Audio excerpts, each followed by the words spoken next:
Deuxième jour de jeûne prolongé ici au Brésil. Regardez comme c'est beau. Que se passe-t-il à l'intérieur du corps? Eh bien, lors du premier jour, vous allez utiliser les réserves de glycogène. Le glycogène, c'est du glucose qui est mis en réserve dans le foie et dans vos muscles. Ça dure à peu près 24 heures maximum. Ensuite, que se passe-t-il?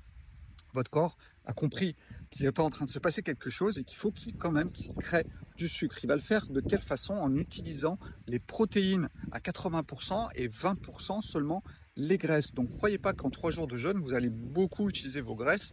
Vous allez à un moment utiliser vos protéines, mais ça ne peut pas durer très longtemps parce que votre corps doit économiser ses protéines. Alors que va-t-il faire ensuite? C'est la phase 3 du jeûne. Il va transformer les graisses en corps cétonique et il n'y a plus de sucre circulant dans votre corps pour la création de l'énergie au niveau cellulaire. C'est ces corps cétoniques qui vont prendre toute leur importance. C'est ce que vous retrouvez dans les diètes cétogènes, mais ce n'est pas exactement la même chose, bien sûr, que le jeûne prolongé. Il faut bien qu'on fasse la différence entre les deux. Ceux qui font la diète cétogène, vous ne rentrez pas du tout dans des phases du jeûne prolongé qui est vraiment 100% un mode de fonctionnement dans ce sens-là, avec des taux de corps cétonique qui sont très élevés.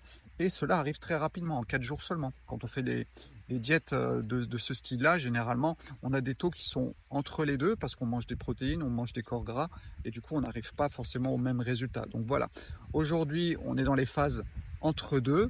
Demain, peut-être un jour un petit peu difficile. C'est vraiment le jour charnière où on passe sur le jeûne vraiment prolongé.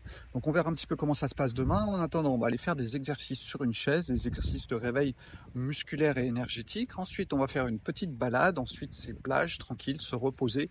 Le principe du jeûne prolongé, c'est vraiment de laisser du temps au corps pour faire son travail. N'abusez pas en termes d'énergie vers l'extérieur. Quand vous faites un jeûne prolongé, reposez-vous, c'est un temps de repos.